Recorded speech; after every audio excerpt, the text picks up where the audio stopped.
Olá, boa noite. Como eu tinha divulgado, estamos iniciando aí a live para falar um pouquinho mais sobre análise funcional. Oi, Marco, boa noite. Então, oi, Gabriel.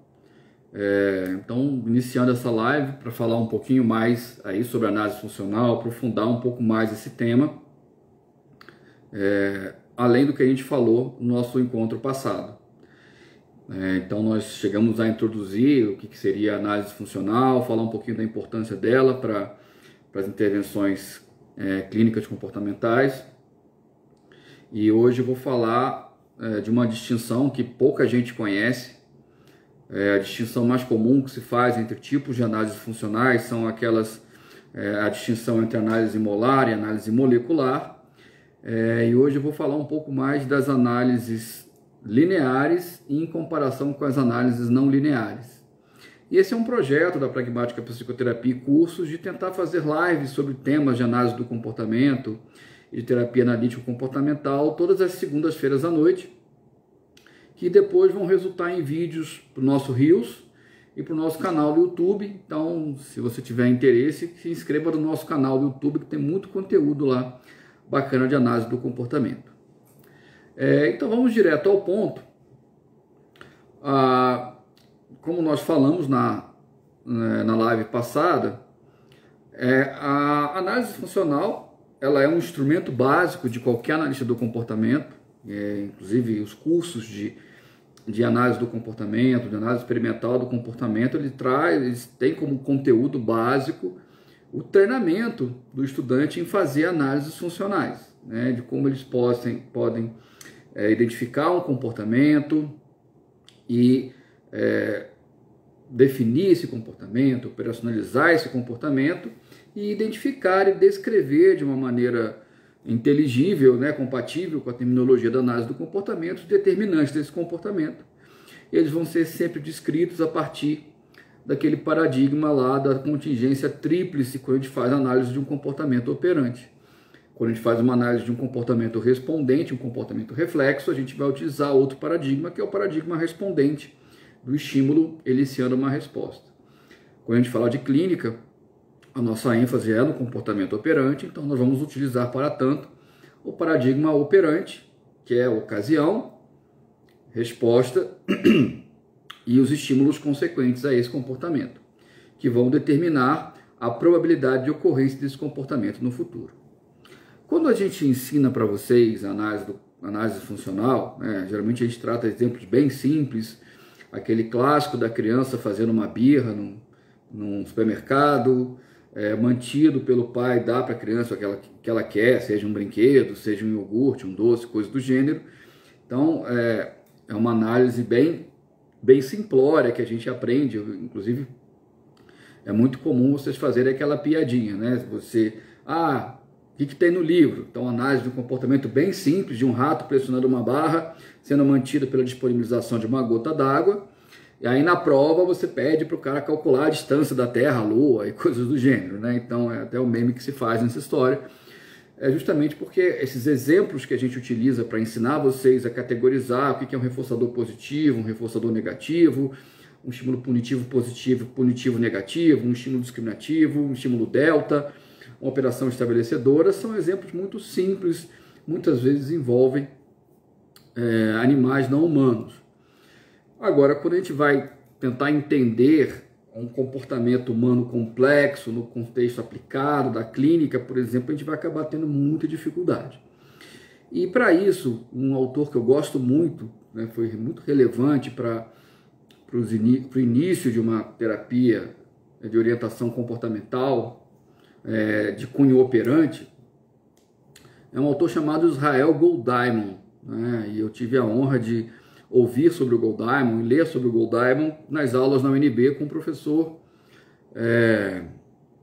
Lincoln, o saudoso professor Lincoln, Enfim, faleceu alguns anos atrás aí, mas foi um professor muito relevante na UNB. Ele estudou com Israel Golddiamond, e o Golddiamond tinha uma proposta muito interessante de psicoterapia com seu movimento construcional, que tinha muito mais uma ênfase em produzir a mudança do comportamento a partir de fortalecimento do que aquilo que já existia no repertório comportamental, do que suprimir comportamentos, que era uma característica da terapia comportamental de viés mais respondente, né, que eu chamo de terapia comportamental tradicional.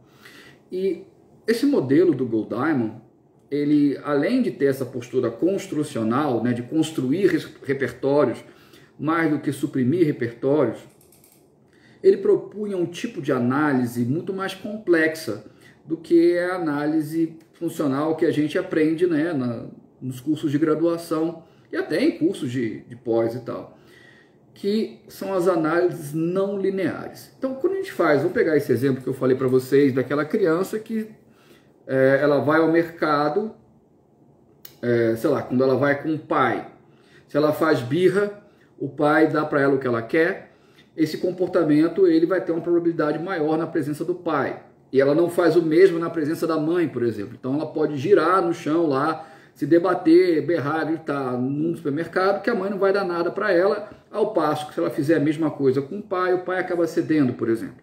Então nós temos aí um exemplo de uma análise linear. Nós temos uma ocasião, uma resposta, uma consequência.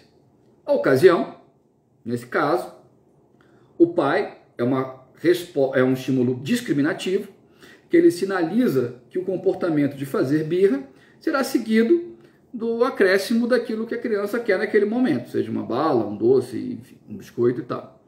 Ao mesmo tempo, a mãe é um estímulo delta, ou seja, um estímulo que sinaliza que essa mesma resposta ela não será reforçada.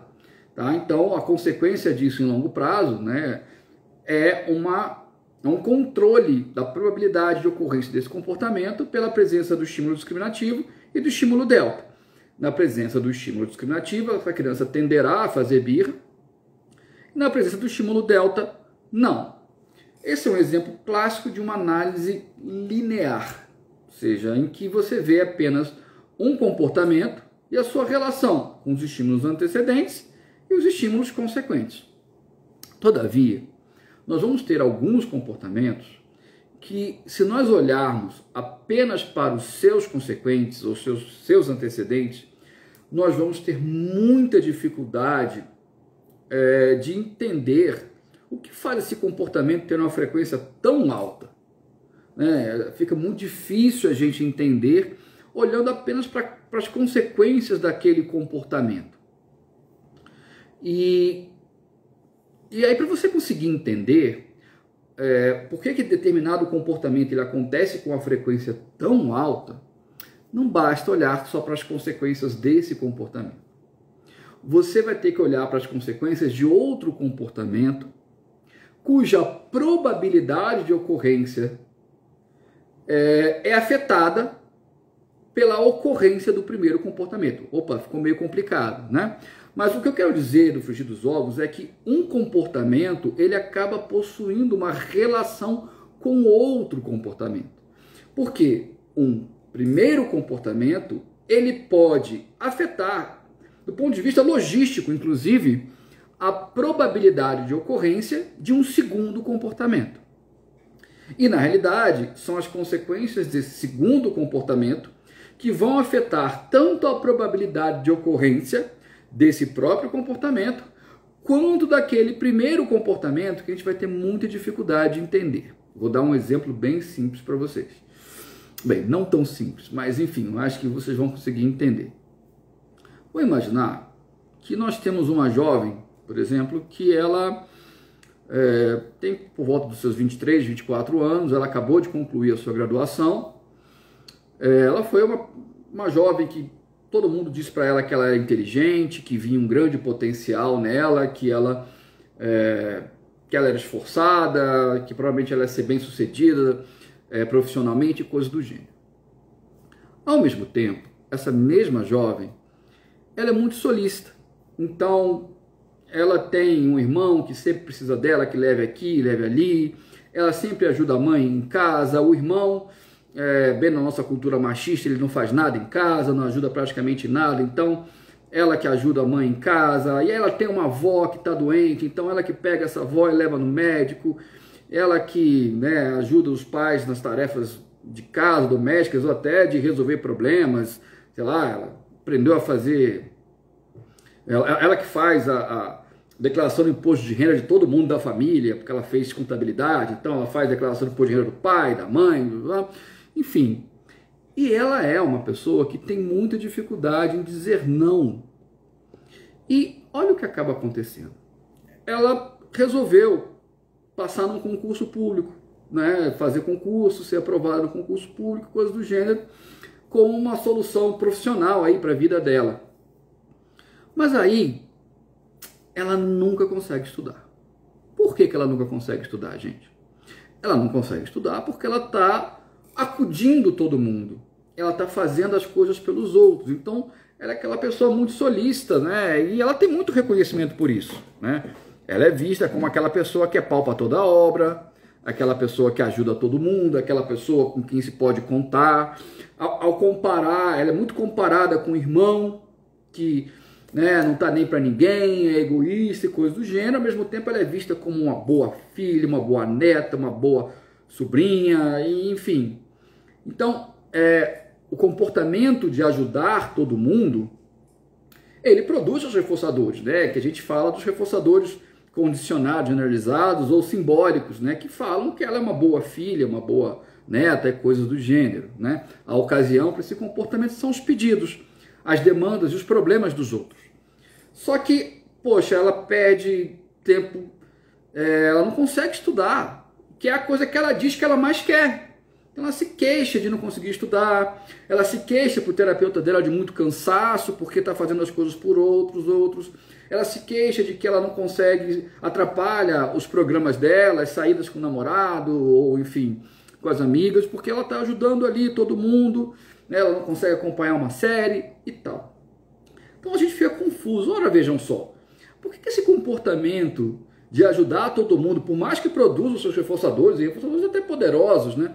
Ele acaba tendo essa frequência tão alta. E aí, olha, vejam só.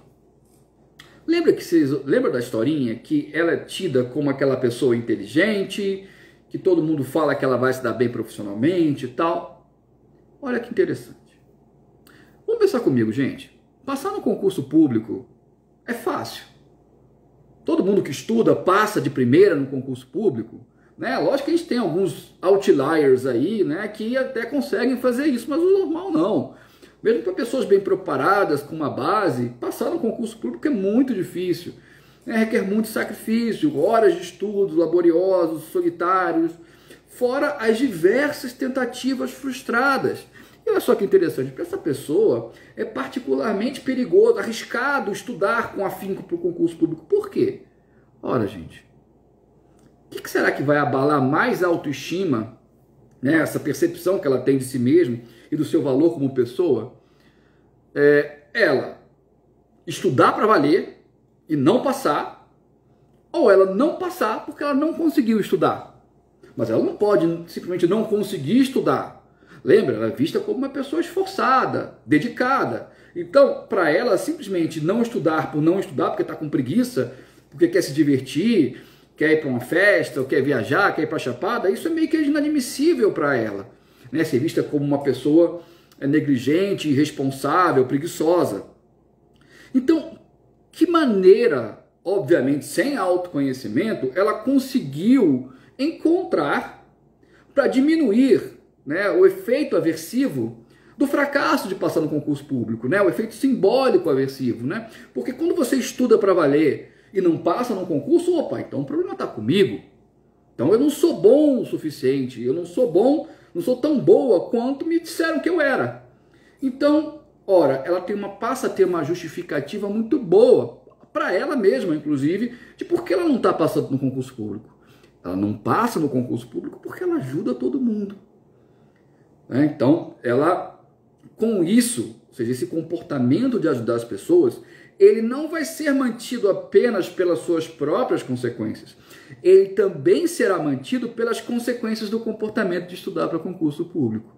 E aí vai diminuir bastante o efeito, né, as consequências aversivas de não passar no concurso público. Mas você só vai conseguir entender essa frequência do comportamento de ajudar todo mundo se você conseguir observar a relação desse comportamento com o segundo comportamento, que é o comportamento de estudar para concurso público. Tá? Então, nesse caso aí bem complexo, nós estamos diante de uma análise não linear. Por que é uma análise não linear? Porque, de fato, ela não fica só na linearidade de um próprio comportamento. Ela tem uma espécie de uma escadinha aí, em que você observa a relação de um primeiro comportamento com o segundo comportamento. Então, a minha dica para vocês é tentem observar. Quando vocês tiverem um comportamento que vocês estão com muita dificuldade de identificar o que faz esse comportamento acontecer com uma frequência tão elevada, tenta ver se ele tem uma relação com outro comportamento. Será que ele impede que outro comportamento ocorra? Tá? Tem um capítulo meu que é Psicoterapia Comportamental Pragmática aplicada a um caso de dores de cabeça crônica, uma coisa mais ou menos assim, que saiu num daqueles livros organizados pela Ana Karina. Lá eu cito um exemplo bem interessante que a gente pode fazer de uma análise não linear, como, por exemplo, o comportamento de um jovem que ele se corta, né? Ele fica se cortando, ou tem um fenômeno muito comum também, que é o pitching, né? Que a pessoa vai se beliscando e vai deixando feridas no corpo e tal, não sei o quê. E, é um comportamento que é muito difícil de entender, né? Porque ele dói na hora, então ele tem uma consequência aversiva imediata, além de deixar marcas horrorosas no corpo, que doem, que, enfim, que inflamam, que infecciona, né? E as pessoas que vêm criticam e coisas do gênero. Mas olha que interessante. Essa pessoa ela se pinica, né? E aí, mas ao mesmo tempo, vamos falar que é um jovem, ele fala que o maior sonho desse cara é arrumar uma namorada. Ele quer arrumar uma namorada, ele quer constituir uma família, ele se sente muito só, sente um vazio. E aí você pergunta, mas o que você tem feito para isso? Ele fala, olha, eu não tenho feito nada, porque meu braço está todo marcado. E como meu braço está todo marcado, quem vai querer ficar comigo? Eu não tenho nem coragem de sair com uma pessoa, mesmo que eu saia com um casaco, com uma blusa de manga comprida, uma hora a pessoa vai ver meu braço, e aí ela vai ver que eu sou pirado da cabeça, que eu tô todo beliscado, isso é horroroso, isso vai ser repelente para as pessoas. Olha, vejam só, talvez, se você olhar para a história desse cara, você pode ver que ele pode ter sofrido algumas rejeições amorosas no passado, né? Que ele tentou se relacionar, que ele tentou namorar, tentou flertar, e o comportamento dele não foi reforçado, né? E aí essa rejeição, mais uma vez, ela é muito sofrida, muito dolorosa na nossa cultura. A rejeição ela tem esse papel, né? Essa forte função aversiva condicionada. E aí o que pode acontecer? A nossa dificuldade de entender esse comportamento de se auto-beliscar e se ferir, ele pode ser mantido pela relação que ele tem com o segundo comportamento, que é o comportamento de flertar, né? De tentar se engajar em relações amorosas que podem produzir a rejeição. Então, nesse exemplo também de uma análise não linear, nós vamos observar que a rejeição é que controla não só a baixa probabilidade de flertar, como também ele aumenta a probabilidade, desse meu exemplo, do comportamento de se auto-beliscar, né, de se auto-ferir. E é importante nessa história porque, poxa, da mesma maneira que nós temos a jovem que fala que tudo que ela quer é passar no concurso público, né? Então as pessoas falam, mas por que você não estuda? Né? O que está faltando para você estudar? O que está acontecendo? E aí ela vai precisar dessa justificativa, porque eu sou sobrecarregada, porque eu cuido de todo mundo da minha família, porque minha avó depende de mim. É um discurso, vocês devem ter ouvido falar isso várias vezes, que se eu não fizer, ninguém fará, né? Então, tem esse discurso bem pronto, da mesma maneira. Então, esse cara que ele fala que ele quer namorar, que ele quer se relacionar, que ele se sente só, ele vai ser cobrado pelos outros e por ele mesmo. Por que você não... por que você não está correndo atrás disso? Por que você não está correndo atrás dessas atividades? E aí, Marcos, já respondo sua pergunta, tá? E aí, quando ele fala assim, eu não faço porque meu braço está todo machucado, ele vai ter uma justificativa para isso, para ele mesmo e para as outras pessoas. O que explica toda essa história, gente, é que se os nossos comportamentos alvo em terapia não tivessem contingências conflitantes, ou seja, produzissem ao mesmo tempo que eles têm potencial de serem reforçados, eles podem produzir estímulos aversivos, a gente não teria conflito, então não teria nem por que ter terapia, né? Não haveria o sofrimento. Na realidade, um pressuposto da PCP é que o sofrimento decorre, né, que a gente chama cotidianamente de sofrimento, decorre justamente das contingências conflitantes, em que um comportamento ele não produz só uma consequência, ele vai produzir consequências conflitantes. Então, você estudar para um concurso público não vai produzir só seu salário, não vai produzir só estabilidade ou uma boa previdência. Não. Estudar para um concurso público, além disso, vai produzir o cansaço, as horas que você deixa de fazer outras coisas e as frustrações de você não passar. A mesma coisa acontece no exemplo de flertar e tentar arrumar uma namorada, ou seja, você flertar não vai produzir só o contato, né, a companhia, o carinho, o sexo, a amizade, não, vai produzir também a rejeição ou se relacionar com pessoas que no fim das contas se mostrem lá desagradáveis nos relacionamentos abusivos, tá? Então, como há esse conflito entre as consequências do mesmo comportamento, é muito provável que outros comportamentos aumentem de probabilidade para nos ajudar a lidar emocionalmente com as contingências conflitantes, em que a gente muitas vezes fala para o outro, nossa, isso é o que eu mais quero na vida, só que a pessoa não se comporta, né, de acordo com aquilo que ela fala que ela mais quer na vida dela. E ela vai precisar justificar isso de alguma maneira. E aí, nesse sentido, outro comportamento pode aumentar de probabilidade. Mas você só vai conseguir compreender todo esse jogo de comportamento, toda essa rede complexa, fazendo análises não lineares. Tá? Deixa eu ler a pergunta aqui do Marco. Então, nossa, entendi. É como se, na análise linear, os déficits comportamentais, que de fato são responsáveis pelo sofrimento atual, são explicados por uma relação de contingência em que existe um excesso. Assim, parece que o excesso encobre um déficit importante do cliente, é isso? Na realidade, Marco, vai soar excessivo para a gente, né? A gente tem na literatura de clínica, bacana que você resgatou isso, que a gente foca muito nos excessos comportamentais e nos déficits comportamentais. A gente está falando basicamente de frequência de respostas. Então, obviamente, se você vê um comportamento que ele tem uma frequência alta, mas você não consegue justificar essa frequência alta pelas consequências que ele próprio produz, nós estamos diante de um excesso comportamental. E aí, de fato, nesse caso, você vai conseguir vai conseguir entender esse que você está chamando de excesso comportamental, essa frequência, ao identificar a relação desse comportamento com outros comportamentos do repertório comportamental do indivíduo, em geral um comportamento que está com uma frequência baixa, que na nossa análise funcional seria um comportamento a fortalecer. Gente, é isso. Alguém tem mais alguma pergunta, algum comentário?